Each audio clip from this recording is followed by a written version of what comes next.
Yo, you guys know what time it is. It's your guy Just back again on another edition of the Men Who Cry podcast. Make sure you like and subscribe. If you do not do those things, I have to assume you are a white supremacist.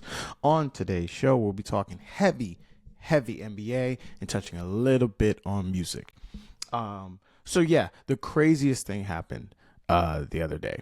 I'm recording this live. Not live, obviously, but I'm recording this on Sunday.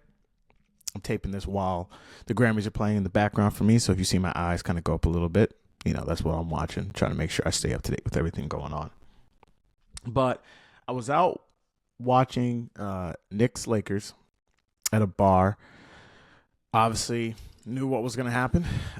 Once that man OG Anunoby went down, you saw LeBron James saying, "I'm playing 40 minutes. I know he's not playing in the next game the Lakers play. Out old." But he put on a show at the Garden, like he has done before. And normally when the Knicks lose, I'm pretty upset for maybe about 10, 15 minutes, but then I can pretty much let it go. Same thing with this game. I was running on to the next one, moving on.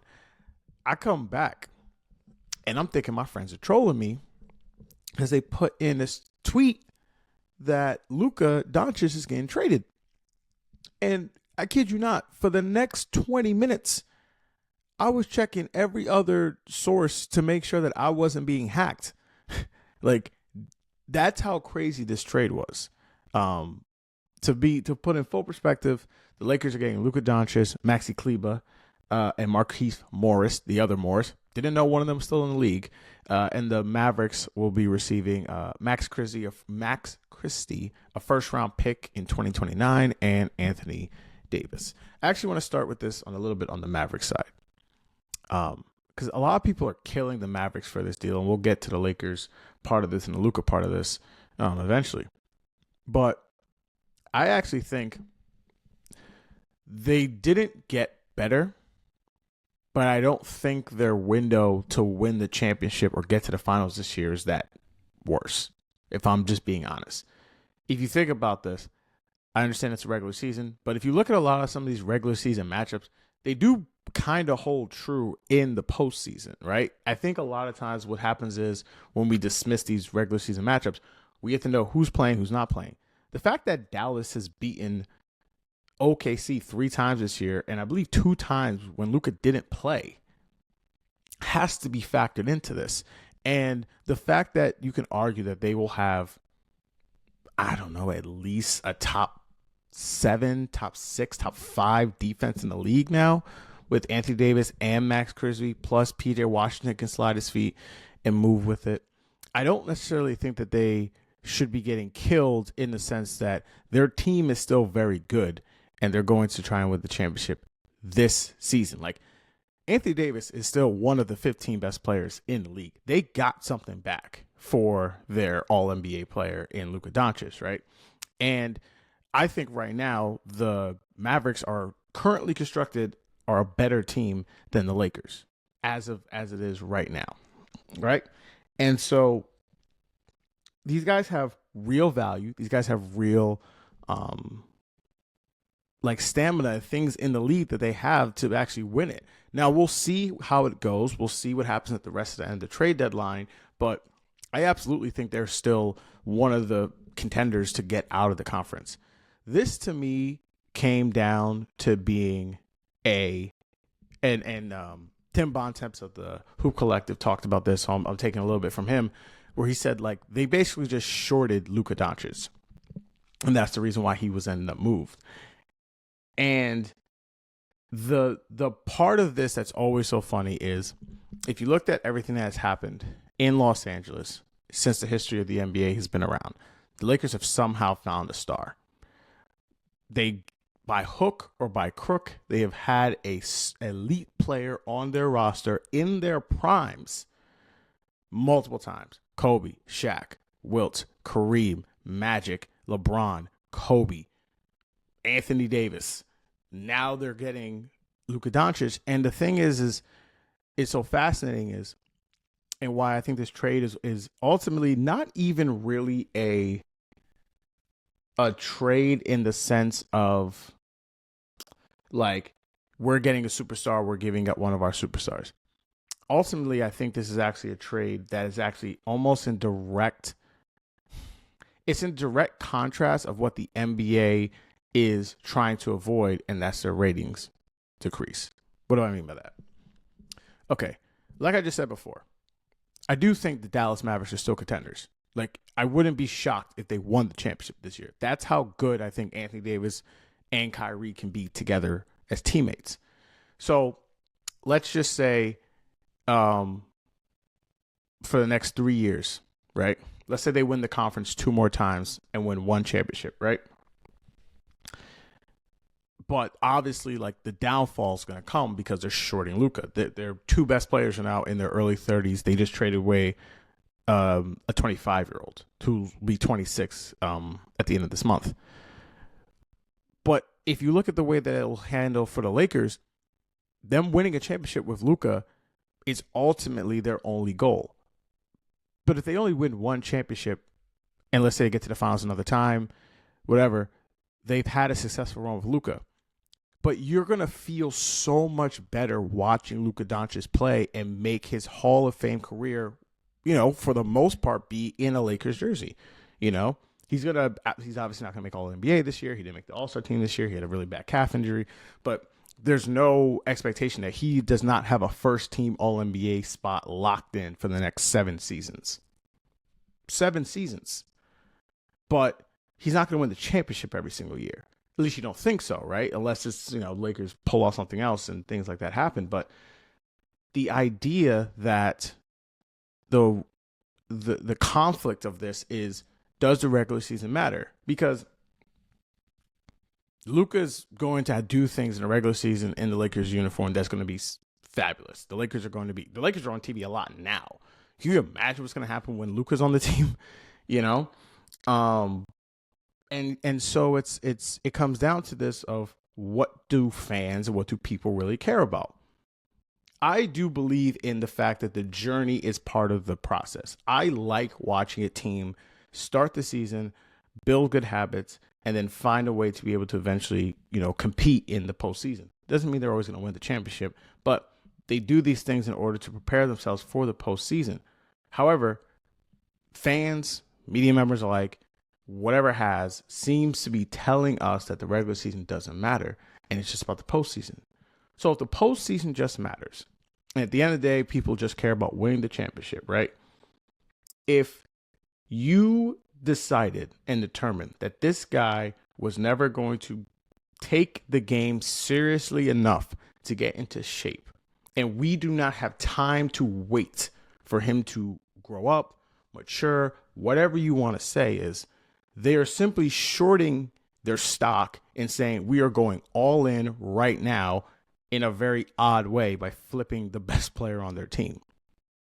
And I don't have an answer for that. I really am asking this question generally. Like, if the regular season is so irrelevant and we're just going for the postseason, wouldn't it make sense for these kind of moves to happen where you're like, we are going for it within the first couple of years, right? The downfall's coming. You have older players on your team. But if you're able to again, get to the finals, try and win one this year, maybe try to win it next year, and then compete, for the next 2 to 3 seasons, maybe it was worth it. That's the good part of this. The other side of this is that the Dallas just made maybe the second most insane trade in the history of the NBA. The only other trade that even compares to this is the one, ironically, that the Lakers made. It's what got them Kareem Abdul-Jabbar. MVP, won a championship in Milwaukee. That was a little bit different just because he was making a little bit of noise, but got shipped to LA. Luka Doncic, MVP candidate, finals appearance, won the Western Conference, sent over to the Lakers. And ultimately, it's like I was saying before, it's like how the fact that this team is now basically was given this lifeline. Honestly, it's really what it is, because there was always this hardship that I felt of the Lakers actually being able to find the next replacement. I think a lot of people kept saying, well, it'll be AD one day. Those guys have been teammates for like 6 years.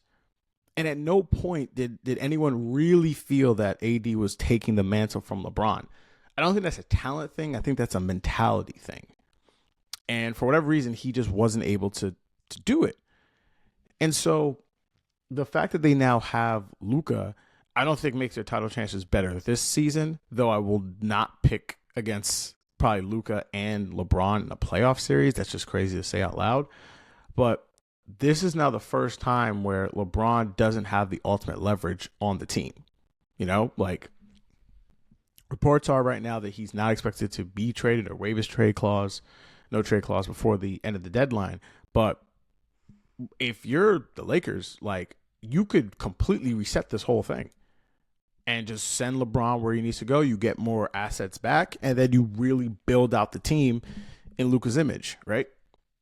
I would argue that the issue with that is then you are then in now hunt of the second star to go with Luka with that. Now, maybe the LeBron James trade nets you that. We're getting a little ahead of ourselves. But the point is that they have now once again put themselves in position to be contenders without LeBron. And that was the thing that everyone was worried about was, okay, like how exactly does the transition happen? You know, while only giving up one first round pick and only giving up, tanking. And I think, and without tanking. And here's also my main takeaway also, because a lot of people speaking about the idea of picks. And I think one of the most overrated things in the NBA is talking about picks.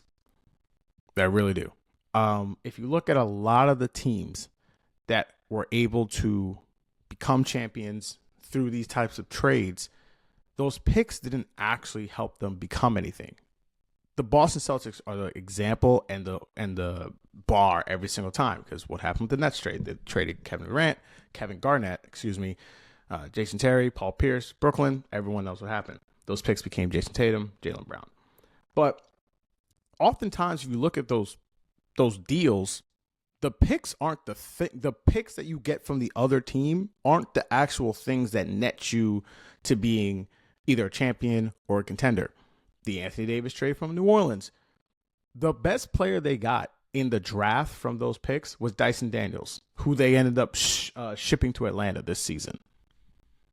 Like, again, the best things they have, most of those guys that they got back in those deals are not on the team anymore, And then Zion, the best thing that they have, one, doesn't play, and B, was from their own pick. Why? Because Anthony Davis stopped playing. Okay? Same thing with the Nets trade. The Nets got all these picks for James Harden, Kevin Durant, and Kyrie Irving. And again, they have all these picks. Their team sucks. You know why their team sucks? Because they need their team to suck. They need to be bad.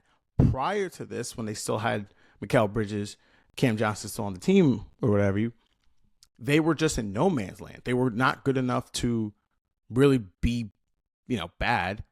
They're not good enough to win a championship or make the playoffs consistently, and they weren't, bad enough to tank. That's why they had to trade away their best player so that their picks can be bad. They had to get their picks back, and then for them to be bad. It's about your picks, not the picks you're getting from someone else. Once again, everyone thinks about the OKC trade. The best player that they got in that trade from the draft picks they got from the Clippers was Jalen Williams. And he might be their third best player. I understand he made the All-Star team. He's a very, very, very good player. Not saying he's not. He's a bad player in any type of way. However, the best thing they got was Shai Gilgeous-Alexander, who was a player they acquired and then tanked and then got Chet. So I oftentimes just think that having a bunch of first-round picks is just something to put in tweets so people can think that you did such a great job. However, it's not actually the things that get the teams that are getting all those picks back actually need. What they need is to tank. And clearly, Nico Harrison, the GM of the Dallas Mavericks, decided that he didn't want to tank. And he didn't want to take that package. And he said, I'm going after the guy who I think is the best player I can get in this deal. Now, if you're listening to different reports or whatever, it seems as if they spoke to one other team, right? And I would have to think of a guy of this caliber. It had to have been either the Bucks or the Spurs. Those are the only teams that really make any sense to do this deal. I don't think the Celtics do this deal. And again, they're not shopping. They weren't shopping him. They really only talked to two teams apparently. So yeah, and also Nico. I don't know if you recognize your skin color, brother, but these are the things that get people fired. Like, not just fired, I'm talking excommunicated. He might not work in basketball again if this goes wrong. And I ultimately think that there is a way for Dallas to look at this and at least feel comfortable with them potentially winning a championship. And I think this gets down to the idea of how much is a championship worth. Is it worth, the player that could have been your franchise player winning 50 games a year, and he's coming back and smoking y'all every single time. You're playing at least 3, 4. You don't even know if you're meeting the playoffs, and he's coming out for blood. And so I think the fact that Nico was able to make this trade, feel the pressure, I would say, because the pressure's on now for him to do well and to be able to move as the way that he has to move. But definitely an interesting trade. Definitely a crazy time in the NBA completely. We just got word now recently that De'Aaron Fox is heading to the Spurs to link up with Wemby. And then Zach LaVine is heading up north to Sacramento. And then, of course, the Bulls, because they're the Bulls, got their own pick back. Basically. Can't make it up. Just every single year, man. Just the Bulls. But at least they'll be able to tank, I guess. And for that trade, in its sense, was kind of weird in how things are moving now, is the fact that now anyone feels like they can get traded. I don't think that there's really a group of untouchables anymore. I think the group of untouchables now is smaller than we even think. I think that legitimately the only guy that I think is truly untradeable, I think it's two guys. I think it's Wemby, and I think it's Jokic. I would have had, and I would say the way that this happened, I feel like Steph is in there because I think that they would burn Chase Center down if they traded Steph Curry. I think those three guys are just locked in. LeBron, I don't think, because he's been on so many teams already that I feel like if they came to a agreement that he would move, I think those three guys are vital to the lifeblood of their organization. I thought Luka was in that space too. I thought Luka would have been in Dallas for the rest of his time, another 10 years in the NBA at least. And with all these guys moving now, it just kind of shows of the people are trying to rearrange the decks because, and I think this is the beauty of what the NBA is now, of breaking up the super teams, is that it does feel like almost anyone's got a shot at this thing. I mean, in the West, we were just talking about how Oklahoma City is, I think, the favorite, and I think they should be the favorite. Yet I think there's a heavy middle of teams that could meet them in the West Conference Finals, whether it's Houston. They're really young, but I do like the way that they play defense. I still can't kick Denver, though I watch them a bunch of times, and I'm like, this team's a first-round exit waiting to happen. I just talked about Dallas, how much I like them. Again, can't really knock out LeBron and Luka on the same team together now. So it's just fascinating how much in like 2 days, no one, at least for me, I didn't think there would be a lot of moves happening at the deadline. And we've had 3 all-star / all-NBA players, 4, including Zach LaVine, get moved in the last really 24 hours. So fascinating times. Shifting over quickly, I'm going to touch just on the Grammys. We're not done yet with what's happening, but I'll talk about what's happening overall with the show. And maybe this is age talking. So we'll see how this kind of goes for people who are sub my age. But I think it's really hard to find new music now. I don't know if that's because our attention spans are so short. I don't know if it's the fact that we're inundated with so much different news, whether it's politics or sports or whatever, maybe it's just been me, but I feel like music has taken a real big backseat in my life. And I love music. Music is one of my favorite things to talk about with anyone. I love listening to music, listening to how someone was able to create all the sounds that they needed to create. And the reason why I brought this up is I think almost now more than ever with how just almost segregated music is and how hard it is to find music. It's almost become like the role of the Grammys, which they always have been, but I don't think they've frankly ever did a good job of it, is to tell us this is the music that matters. This music, whether they win or not, this is the music that defined this year. And from people that I didn't really know too much of, like the Kelly Rowland, didn't know her. I knew who she was, but I never listened to her music. She sounded incredible tonight. Shabuzi's my guy, but I don't think too many people knew about him outside of the Country Music Awards controversy. Doechii won Best Rap Album. Only the third woman ever. Oh, why did I do it too? Only the third woman ever to win that category. Shout out to Cardi B and Lauryn Hill. And it's just so changing so much in the fact that we don't really know a place to find these things. You know, like we used to have Rap Caviar. And if you're not making TikTok sounds, and well, who knows how's it going with TikTok nowadays, it doesn't seem to like really live in any body, any space, any moment.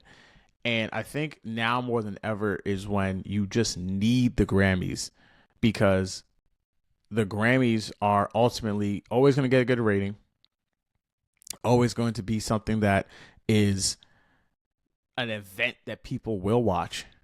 And it needs to be championed in a way of, no, this is the place for us to watch the music. This is the place for us to watch the stories and the voices and the people who made that year sound the way it does. And music needs to live overall. One thing that someone always said to me that I thought was very interesting was music oftentimes isn't always about how it sounds, what the artist is going through. It's about what did that music make you do?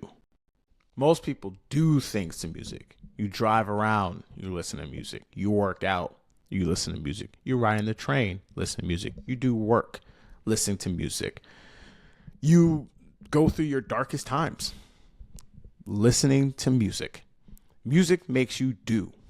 And I think we don't think about that or appreciate that enough in the sense of making you feel and react and be more a part of what things are.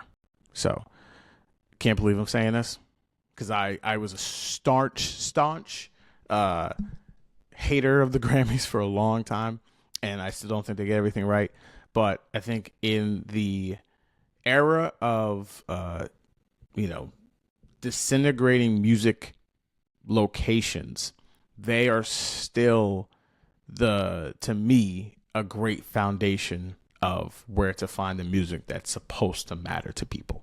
And I think that's just wildly important nowadays. But yeah, thank you guys again for listening to another edition of the Men Who Cry podcast. Please like, subscribe, rate, review, do all that good stuff for me. It really helps me out. And I will check you guys in a couple of days this week. All right. There you go.